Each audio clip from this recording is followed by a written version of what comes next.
Olá, meu nome é Jason. Eu quero compartilhar uma palavra de Deus com vocês. Uma palavra que tem queimado no meu coração nesses dias, principalmente nos dias que a gente está vivendo, dias difíceis, dias de angústia para muitas pessoas, ainda que não seja um problema tão grave em relação a- ao nível de mortandade, né, que esse vírus tem causado, tem despertado em nossos corações um alerta, né? Porque realmente cada vez mais se aproxima a vinda do Senhor.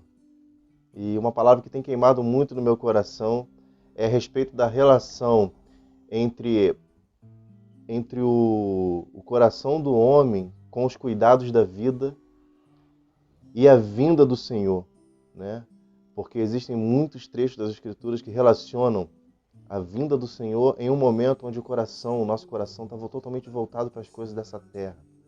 E cada vez mais a gente está vendo como nós mesmos somos sufocados pelas coisas dessa terra, por tanta informação. Nós estamos vivendo um momento de muita informação, de muita tecnologia, e muitas vezes essas coisas acabam sufocando a gente, tomando o nosso tempo. E a questão do cuidado da vida é algo assim muito sutil mesmo, né? E quero compartilhar uma porção das Escrituras que está em Lucas. Nós vamos ler Lucas 17, do versículo 26 até o versículo 28. Vamos lá. Diz assim: Assim como foi nos dias de Noé, também será nos dias do Filho do Homem. O povo vivia comendo, bebendo, casando-se e sendo dado em casamento, até o dia em que Noé entrou na arca. Então veio o dilúvio e destruiu a todos. E aconteceu a mesma coisa nos dias de Ló. O povo estava comendo e bebendo, comprando e vendendo, plantando e construindo. Mas no dia em que Ló saiu de Sodoma e Gomorra, choveu fogo e enxofre do céu e destruiu a todos. Então essa é uma palavra para que a gente fique muito alerta com as coisas que vêm para embriagar o nosso coração. E uma das principais coisas que embriagam o nosso coração de maneira sutil e que a gente não consegue perceber são as coisas lícitas da vida.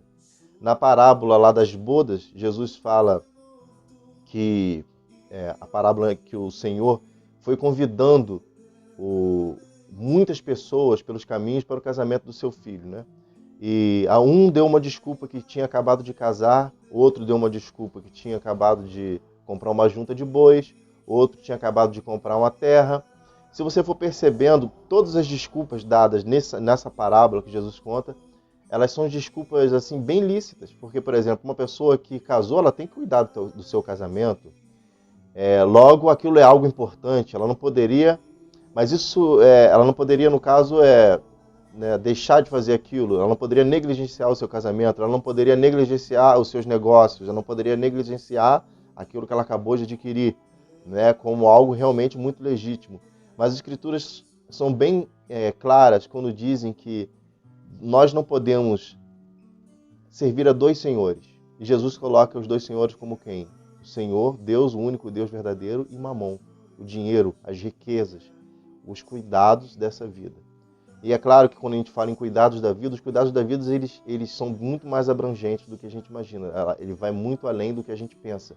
Não são apenas coisas financeiras, no caso, recursos financeiros. São muitas outras coisas. Mas o que o Senhor vem trazendo ao meu coração, que o Espírito Santo vem me despertando, é para que a gente não que a gente não coloque em primeiro lugar as coisas dessa terra. Porque Jesus mesmo no capítulo 6 de Mateus diz que o próprio dia cuidará do seu mal. E que ele veste as ervas do campo, ele veste os pássaros e alimenta os pássaros que não ajuntam em celeiros. Então ele diz para a gente buscar em primeiro lugar o reino de Deus, colocar em primeiro lugar o verdadeiro Deus, não o mamão, não os cuidados dessa vida. Uma das cartas de João também ele diz que aquele que ama o mundo, o amor do Pai não está nele. E ele diz o que é amar o mundo, que é a soberba dos olhos, a concupiscência dos olhos, perdão, a concupiscência da carne e a soberba da vida, ou seja, os cuidados da vida, a soberba, a opulência das riquezas, das coisas, e não só riquezas, mas as coisas que tentam nos seduzir nesse mundo, né? E as coisas muito lícitas geralmente são as que levam a gente para longe de Deus. E o que as Escrituras deixam claro aqui é que aqueles que estão desapercebidos, comendo, bebendo e dando-se em casamento, construindo, plantando, fazendo as suas coisas que são lícitas, que devemos fazer, mas que não se atentam para Deus, achando que sendo uma boa pessoa na sociedade, uma pessoa bem-sucedida, uma pessoa que não faz mal a ninguém, é sempre essa a conversa, eu não faço mal a ninguém, eu vou viver a minha vida, mas que não é rico para com o Senhor, o que diz a Escritura? Diz que naquele dia ele vai dizer, louco, e o que você vai dar em troco da tua alma? Porque naquele dia te pedirão conta disso tudo. E o que você dirá? Ajuntarei dos meus celeiros, fartar-me-ei e ajuntarei para pós-vida, vamos dizer assim, quando o Senhor vir ajustar contas? Não existe isso, né? Então que a gente fique atento a essa palavra. Atento, porque assim como foi nos dias de Noé, assim também será a vinda do Filho do Homem. Será um momento que não se espera, pelo menos os que estão desapercebidos. Os filhos de Deus vão reconhecer os sinais e vão andar com o coração fervoroso. Agora, aqueles que insistem em ser rebeldes contra o Filho, cuidando da própria vida, fazendo as próprias coisas, muitas das vezes são pessoas religiosas, né? Elas estão envolvidas religiosamente, mas o seu coração não está envolvido com o Senhor. Serão apanhados de forma brusca, de repente, no momento, no abrir e piscar de olhos. Porque assim como o relâmpago se mostra do Ocidente e vai até o Oriente, assim também será a vinda do Filho do Homem. Será como um relâmpago, né? Que a gente possa estar atento a isso, que a gente possa estar com o coração voltado para o Senhor e que a gente não deixe nosso coração entrar em nenhum tipo de embriaguez por esse mundo, pelas coisas da vida. Nem por qualquer familiar, nem por filho, nem por medo, porque o Senhor tem cuidado de nós, nós somos filhos dele.